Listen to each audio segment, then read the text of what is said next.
Cuman kalau misalnya nggak izin pun, kalau perjalanan yang memang biasa kita lewati, nggak berdosa. Yang berdosa itu adalah ibu misalnya diam-diam janjian sama teman pergi ke CCM. Nah, udah itu ngambil duit yang suami, nggak pakai izin. Izinnya ntar sampai di CCM tuh, telepon nyampe di sono. Ya, iya. Oh, mohon maaf ya. Iya, kenapa? Saya udah di CCM ini. Kata suaminya, lu bukan izin namanya, ngelapor itu. Udah itu apa? Itu duit tadi kepake, minta izin, minta ikhlas. Ya Allah. Nah, kalau mau izin itu izin dulu tuh sebelum berangkat. Kalau udah kebeli baju mah baru kita ngomong, ya suami bilang apa lagi? Ya, habis mau gimana lagi? Ya udah dah. Habisin aja sekalian katanya gitu kan.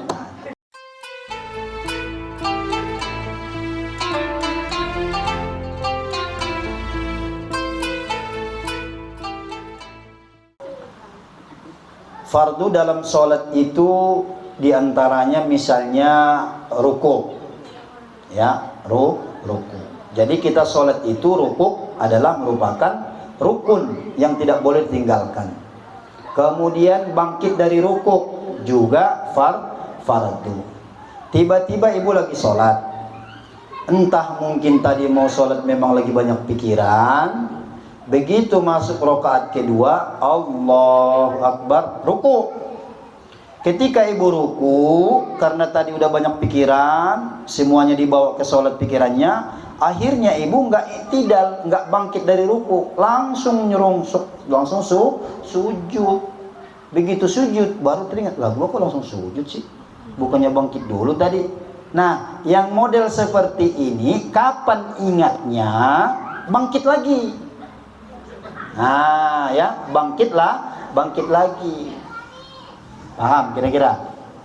Kan suka begitu ya. Nah, bangkitlah lagi dan terhitung ya. Dan terhitung atabihi wa bana alaihi sajada. Jadi terhitung lagi yang tadi nggak dihitung tuh. Ya, jangan dihitung misalnya zuhur. Tadi itu rakaat kedua, ibu sujud langsung tadi. Itu nggak dihitung. Dimulai lagi dari pertama. Berarti ibu sedang ketika sujud baru teringat lah, gua nggak iktidal tadi. Nah, langsung ibu bangkit, berarti hitungan tetap masih rakaat kedua, bukan ketiga, ya, bukan ketiga. Karena ada orang yang begitu ya, udah Allah Maha tahu, capek ngulangnya gitu ya. 3 kali ini mah 3, spekulasi dia dalam sholat mah, aduh ya Allah. Jangan begitu ya. Ini ibu-ibu sekalian, sholat ini kan menjadi ibadah pokok kita ya. Hadis Nabi begini, kalau kita sholatnya bagus, itu akan berimbas kepada bagusnya ibadah yang lain, ibu. Ya, jadi makanya kita incar ini, bagaimana kita mendalami ilmu tentang sholat ini, agar nanti berdampak kepada ibadah yang lain. Makanya nanti kan di hari kiamat ini yang duluan diperiksa kan ini duluan periksa dulu. Kalau ini beres, ya kan? Andaikan misalnya nih sholat fardu kita nanti di hari kiamat diperiksa, bolong-bolong ya Allah, begitu laporannya. Apa kata Allah? Allah nggak langsung marahin kita, coba itu Allah sayang. Apa kata Allah? Ya malaikatku, kalau memang ibu-ibu pengajian yang hari Sabtu bolong-bolong wajibnya, jangan dihukum dulu. Terus bagaimana? Lihat dulu dia ada nggak sholat sunnahnya. Begitu kata Allah. Dilihat sholat sunnahnya. Ada nggak sholat qobaliyahnya? Ada nggak sholat duhanya? Ada nggak sholat mutlaknya? Ada nggak sholat kuduhnya? Ada nggak sholat tahajudnya? Ada nggak sholat witirnya? Ada ya Allah, kata malaikat. Sempurnakan, tambahlah sholat fardu hambaku ini dari sunnah-sunnah yang banyak itu. Itu Allah begitu buat kita. Makanya sebenarnya mah kalau kita tadi ya, apa yang saya sampaikan, manusia khususnya orang Islam itu wayahnya memang kagak mungkin masuk neraka lewat fasilitas yang Allah hidangkan. Allah tuh berkali-kali mengampuni kita, memaafkan kita. Makanya kita baca Al-Quran itu ada namanya Innallaha Ghafurur Rahim. Kalau itu Allah Maha Pengampun, pengampunnya sekali doang. Kita lagi dosa, berbuat dosa nih ya, Misalnya apa deh nih kalau ibu-ibu, misalnya nih ya Bu ya, saya kasih tahu ya, ibu pergi kagak ngomong-ngomong sama suami, tapi perginya di sini bukan pergi perjalanan yang biasa, ya. Kalau perjalanan biasa, misalnya ngantar anak sekolah, beli sayur, kemana lagi? Ya, yang maksudnya yang biasa itu mah nggak perlu izin, ya. Tapi kalau ibu mau izin ya nggak apa-apa lah, so sweet ya kan? Mau beli sayur nih Pak, beli sayur. Ntar jangan nyariin ya kalau lamaan. Oh iya, itu enak, nggak apa-apa. Cuman kalau misalnya nggak izin pun, kalau perjalanan yang memang biasa kita lewati, nggak berdosa. Yang berdosa itu adalah ibu misalnya diam-diam janjian sama teman pergi ke CCM. Nah, udah itu ngambil duitnya duit yang suami, nggak pakai izin. Izinnya ntar sampai di CCM tuh, telepon nyampe di sono. Ya, iya. Oh, mohon maaf ya. Iya, kenapa? Saya udah di CCM ini. Kata suaminya, lu bukan izin namanya, ngelapor itu. Udah itu apa? Itu duit tadi kepake, minta izin, minta ikhlas. Ya Allah.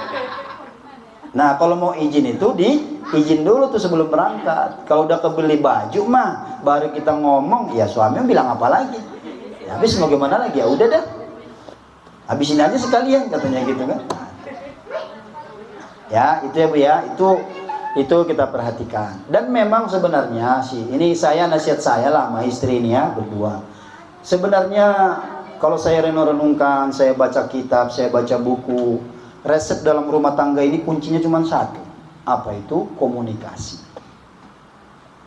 Komunikasi ini kalau terjaga, insya Allah pasti awet. Sampai nenek, kakek, pasti awet. Komunikasi. Itu hal yang sangat penting. Karena kadang-kadang ya istri kan fitrahnya sensitif. Ya, sensitif, dan kemudian perempuan itu Allah ciptakan ya memang perasaannya halus. Dan yang ketiga, ya ini ada bisa positif, bisa negatif. Perempuan, memang semua manusia ingin dipuji, tapi Allah lebihkan tuh kepada perempuan. Perempuan itu lebih berapa kali ingin mendapatkan pujian. Nah, makanya kalau ibu-ibu dipuji sama suami kan pasti senang ya Bu ya? Ada nggak yang nggak senang kalau dipuji sama suami? Senang banget tuh. Nggak mungkin enggak. Saya aja sama istri saya walaupun cuma berdua, senyum-senyum ya kalau saya puji mah. Masak sayur bening gimana ya? Padahal kadang asin, kadang tawar ya kan? Oh enak nih. Pokoknya kalau ayah kalau nggak masakan mama kayaknya belum makan perasaan. Oh, besok 3 hari itu mulu dimasak sama dia. Ya, perasaan soalnya, perasaan ya. Nah, itu yang pertama ya. Kalau fardu itu nggak bisa diganti langsung dengan sujud sahwi. Yang kedua, wasunnatu la ya'udu ilaiha ba'da talabbusil bil fardi. Kemudian kalau yang ketinggalan itu ya, kalau yang ketinggalan itu bukan yang fardu tapi sunnah ya, sunnah itu nggak perlu ibu balik lagi kayak tadi. Contoh apa yang sunnah? Misalnya membaca ayat habis Al-Fatihah, ghairil maghdubi alaihim waladdallin, amin ya. Terus ibu nggak baca Al-Fatihah, langsung ruku, jangan balik lagi ke atas. Kenapa? Karena yang tinggal itu adalah sunnah, nggak perlu balik lagi ke atas. Banyak di dalam sholat yang sunnah-sunnah. Atau kemudian ibu ruku, lagi-lagi tadi ya, karena kita mungkin banyak pikiran ruku, tapi kita bengong aja gitu, nggak baca apa-apaan ya. Kudunya kan baca tasbih ya, subhana rabbiyal azim wa bihamdi, kudunya begitu minimal 3 kali. Karena kita memang banyak pikiran, beleng, begitu ruku nggak baca tasbih, terus sami Allahu liman hamidah, ingat loh tadi perasaan belum baca tasbih. Nah kalau yang itu jangan balik lagi ruku. Kenapa? Karena itu cuma sunnah. Yang wajib itu rukuknya, bacaannya sunnah. Paham nggak Bu kira-kira?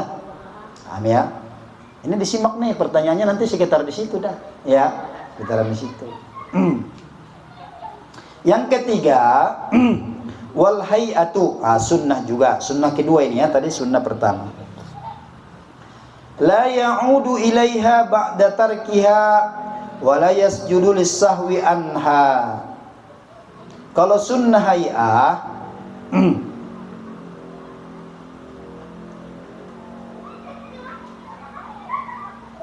oh, sebentar. Ada kesalahan ini. Yang kedua tadi, sunnah yang tadi itu ya, la wasunnatu la ya'udu ilayya ba'da talabbus bil fardi lakinnahu yasjudu lis-sahwi anha. Kalau yang pertama tadi, sebentar ya. Yang pertama tadi, sunnah di sini maksudnya adalah sunnah talabbus bil fardi. Maksudnya bagaimana? Sunnah yang kalau ditinggalkan, satu ya, kalau ditinggalkan nggak perlu balik lagi ya. Contoh misalnya kalau kita sholat subuh lupa kunut ya, lupa kunut, kemudian ibu udah sujud. Nah ketika sujud ibu teringat belum baca kunut misalnya, nah itu tidak usah balik lagi. Tetapi ini kesalahannya tadi sini. Tetapi kalau misalnya sudah tadi lupa, kemudian sudah terlanjur sujud, itu diganti dengan sujud sahwi. Nah, itu yang kedua itu ya. Jadi nggak perlu balik lagi, tapi mesti disempurnakan dengan sujud sahwi. Contoh kunut. Kemudian baca tasahud awal. Banyak. Nanti kita bahas lagi apa aja yang menjadi termasuk daripada sunnah, apa yang menjadi hay'ah. Bacaan sujud sahwi terserah ibu ya. Sujud tasbih biasa nggak apa-apa ya, tasbih biasa nggak apa-apa. Misalnya ibu tadi lupa, ibu-ibu sudah pernah melakukan sujud sahwi? Sudah. Sujud sahwi itu dikerjakan sebelum salam pada rakaat terakhir. Ketika kita tasawuf awal, fil alamina innaka hamidum majid, jangan langsung assalamualaikum, jangan. Kalau ada yang ketinggalan sunnah yang model kunut, tasahud awal, lupa misalnya ini udah 2 rakaat atau 3 rakaat, harusnya tasahud awal malah bangkit langsung, ketinggalan sunnah-sunnah yang tadi yang kedua itu, maka nggak perlu balik lagi seperti yang fardu tadi. Akan tetapi yang kedua ini mesti disempurnakan nanti di akhir dengan sujud sahwi. Jadi begitu fil alamina innaka hamidum majid, jangan langsung salam, tapi ibu sujud lagi. Sujud, kalau bisa baca tasbih, baca tasbih biasa nggak apa-apa, subhana rabbiyal a'la wa bihamdi 3 kali. Atau misalnya ada yang khusus subhana man la yanam wa la yashu, ya kan, 3 kali. Bangkit lagi, jangan langsung salam dulu, sujud lagi sekali lagi, baca lagi, baru duduk lagi, baru assalamualaikum warahmatullahi wabarakatuh. Jadi 2 kali ya, jangan sekali. Itu adalah menyempurnakan daripada sunnah-sunnah yang ketinggalan. Nanti apa yang masuk dalam sunnah-sunnah itu kita pelajari khusus ya. Ini yang ketiga. Sunnah yang ketiga namanya sunnah hay'ah. La ya'udu ilaiha ba'da tarkiha wa la yasjudu lis-sahwi anha. Nah ini nih baru yang ketiga ini. Kalau sunnah yang ketiga ini adalah sunnah yang kalau ketinggalan tidak perlu balik lagi, satu, dan tidak perlu disempurnakan dengan sujud sahwi. Contohnya tadi udah banyak tuh. Baca tasbih ketika ruku, baca surah setelah surah Al-Fatihah, kemudian mengangkat tangan, banyak sunnah-sunnah hay'ah ya. Itu semua kalau ketinggalan nggak apa-apa, terus aja, nggak perlu balik lagi dan nggak perlu baca sujud sahwi.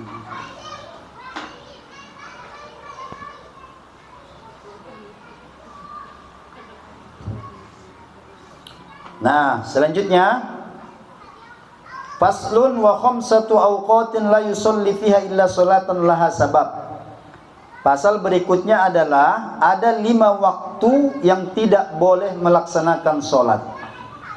Ada 5 waktu yang tidak boleh melaksanakan sholat, kecuali ada sebabnya. Jadi ada kecualinya ya, kecuali ada sebabnya.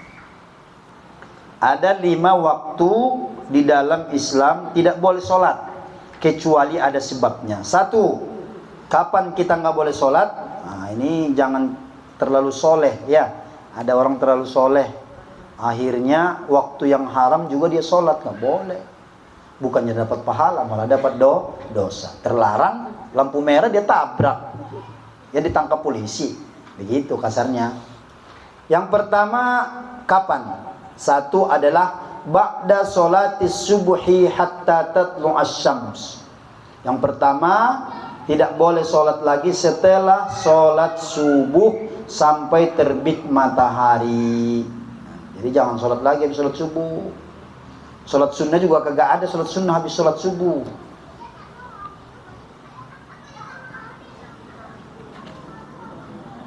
Kalau udah rapi sholat subuh, jangan sholat lagi sampai terbit matahari. Nah, terbit matahari itu seujung tombak, itu awal waktu duha namanya. Nah, kalau udah terbit matahari seujung tombak, silahkan sholat suruh, sholat duha, sholat sunnah-sunnah yang lain silahkan sebanyak-banyaknya. Tapi antara habis subuh sampai terbit matahari seujung tombak tidak boleh sholat. Contoh sekarang subuh jam 4:30 ya, kemudian kita sholat anggap 10 menit atau 15 menit, pas jam 5 selesai sholat subuh. Dari jam 5 sampai jam 6:15 nggak boleh sholat. Oh beda, kan tadi redaksinya setelah habis sholat subuh.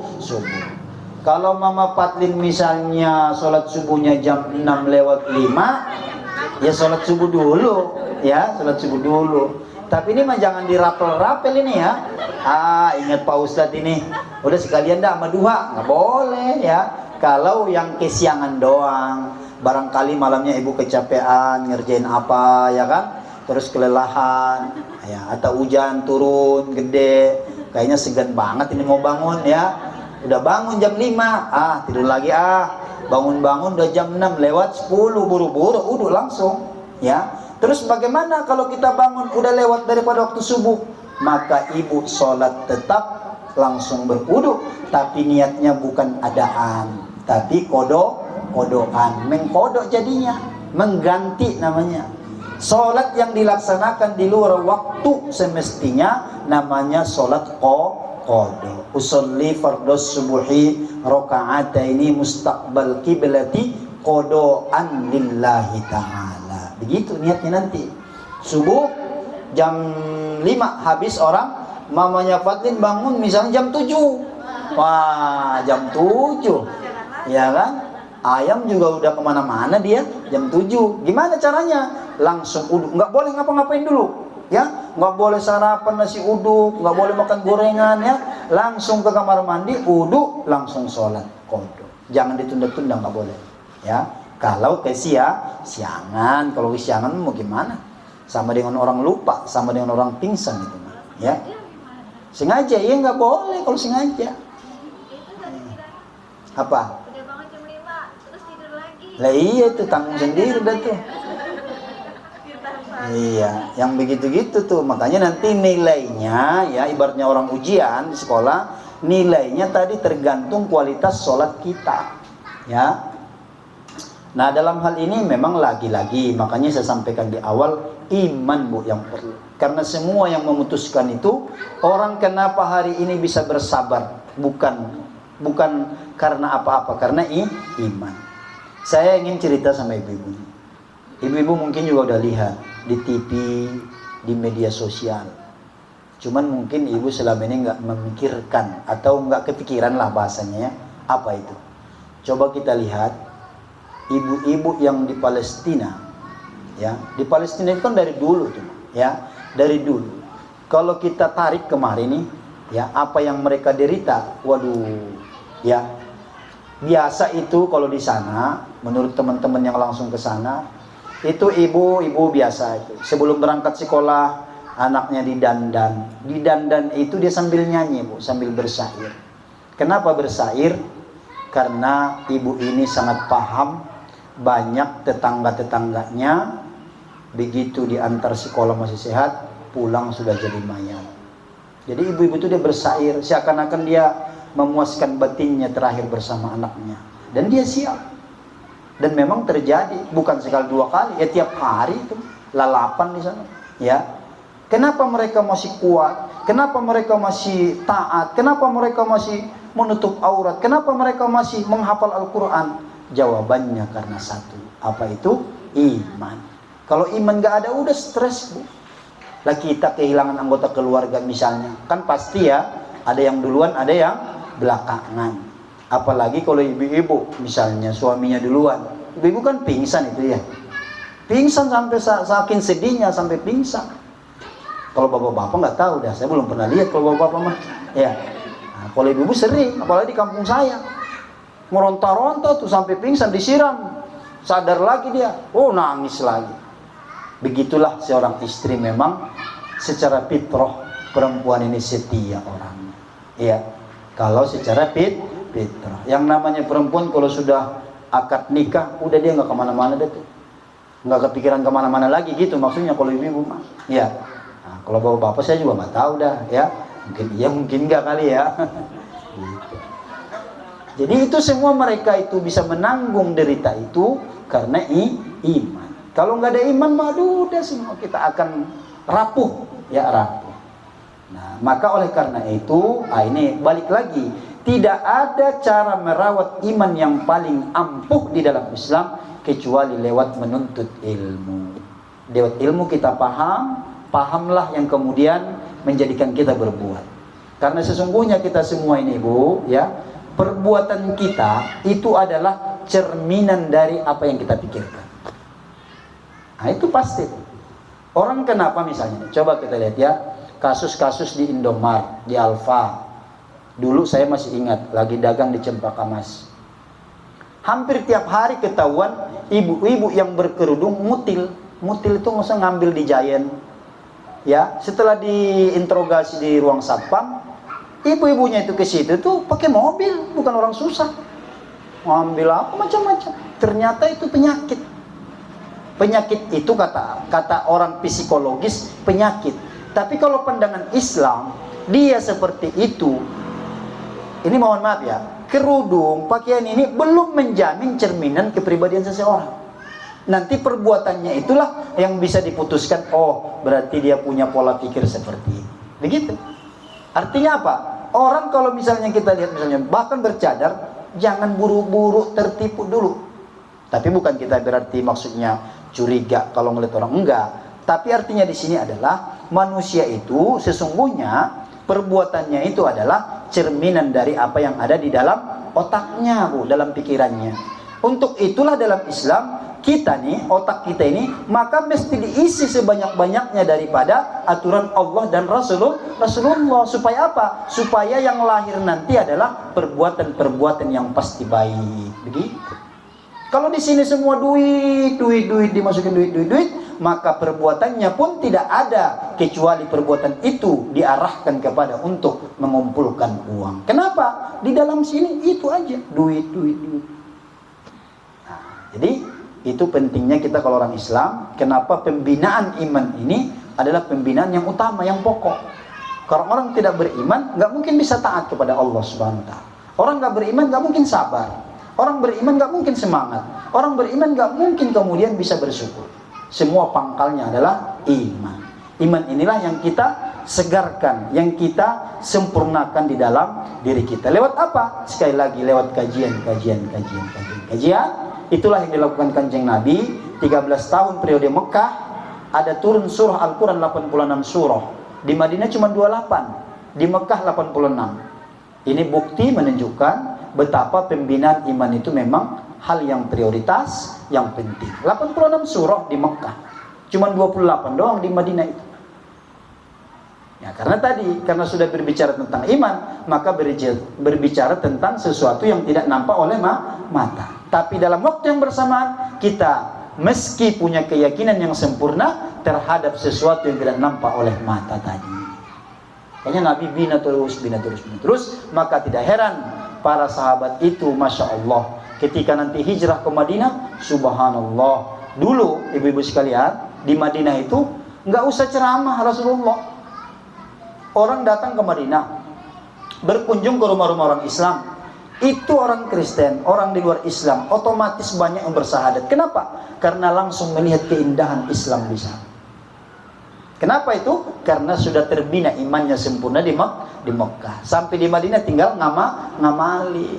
Nah sekarang kita ini persis periode Mekah. Mesti kita tanamkan iman. Iman apa sih iman itu? Menjadikan Allah satu-satunya yang menjadi tujuan dan harapan kita. Tidak ada penilaian yang ingin kita harapkan kecuali penilaian Allah. Kemanapun kita pergi, kita merasa Allah menatap. Kemanapun kita melangkah, kita senantiasa Allah pandang. Kalau sudah seperti itu, apa mungkin ia berani maksiat? Gak mungkin. Nah, jadi oleh karena itu, itulah pentingnya kita belajar, dan itu pula sekaligus kenapa utlubul ilma minal mahdi ilal lahdi, dari buayan sampai ke liang lahat. Gak ada habisnya ibu. Satu-satunya ajaran agama Islam yang tidak tersekat waktu dan tempat.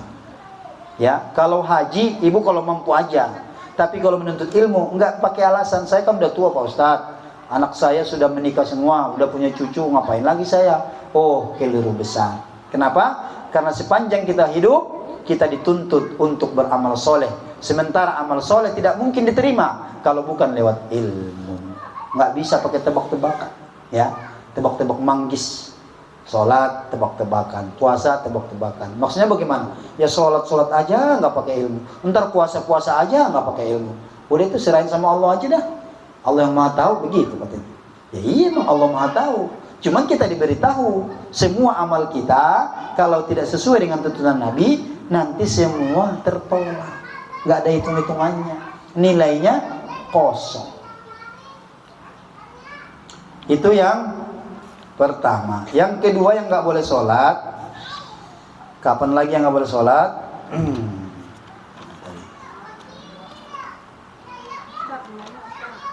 Kalau seandainya telat sholat subuh nih, itu kemudian sih kerjain nggak? Kalau telat sholat subuh, iya. Kalau ketinggalan telat apa ketinggalan? Telat sholat subuh, qobliyahnya mesti dikerjain. Kerjain sholat qobliyahnya. Karena kan sholat al-fajri khairum minat dunya wa ma fiha. 2 rakaat sebelum fajar, sebelum subuh maksudnya, itu kata Rasulullah lebih baik dari seluruh dunia bersama isinya. Walaupun udah telat, gak apa-apa, tetap qobliyah. Bahkan dulu ada sahabat Nabi, kan dia dengar tuh omongan Rasulullah seperti itu. Sholat 2 rakaat sebelum subuh itu lebih baik daripada seluruh dunia serta isinya. Suatu ketika dia telat, dia datang ke masjid, Rasulullah dengan jamaah yang lain, dengan sahabat yang lain, udah rapi sholat. Begitu dia rapi sholat, kan dia masbuk, ketinggalan, disempurnakanlah sholatnya. Habis sholat dia mundur, ya kan? Rasulullah lihat, ini orang mau ngapain lagi nih? Sholat lagi dia. Begitu dia sholat, dipanggil sama Nabi, sini, ya. Kamu tadi sholat apa? Sholat sunnah ya Rasulullah. Sholat sunnah apa? Sholat sunnah qobliyah. Kok qobliyah gimana? Kamu udah sholat subuh? Saya mendengar dari lisanmu sholat 2 rakaat sebelum subuh lebih baik daripada dunia bersama isinya, maka aku tidak mau kehilangan itu ya Rasulullah. Maka saat itu Nabi diamkan. Nah kata ulama, diamnya Nabi itu menunjukkan boleh. Jadi kalau seandainya, tapi ini khusus untuk sholat sunnah sebelum subuh, kalau yang lain enggak. Jadi ulama berkata, memang berbeda pendapat. Sebagian ulama berkata, kalau seandainya kita ketinggalan, bahkan udah kesiangan tadi tuh jam 7, nggak apa-apa qobliyah dulu, baru sholat subuhnya, jangan ditinggal. Ya, kapanpun kita sholat tetap diawali dengan qobliyah. Yang kedua yang tidak boleh sholat adalah wa inda tulu'iha hatta tatakamal wa tarfi'a qadra ramhin wa ijastawat hatta tazul, ketika matahari lurus, ya, lurus di atas, itu nggak boleh sholat sampai dia tergelincir. Jadi matahari tergelincir baru kita boleh sholat zuhur. Jadi antara lurusnya matahari sampai tergelincir, tapi itu sedikit, singkat, hanya sekitar 1 jam mungkin ya, 1 jam, itu juga nggak boleh sholat. Kemudian yang ketiga, wa ba'dal asri hatta taghrubas syamsa, setelah sholat asar nggak boleh sholat lagi. Kalau sholat asar udah sampai tenggelam matahari. Ini maghrib. Kalau udah masuk maghrib ya silahkan sholat sunnah apa aja. Wa indal ghurubi hatta yatakamalu ghurubiha. Sampai cahayanya itu, cahaya matahari itu tenggelam sempurna. Kalau sudah sempurna artinya yang menerangi bulan bukan matahari lagi, nah baru boleh sholat.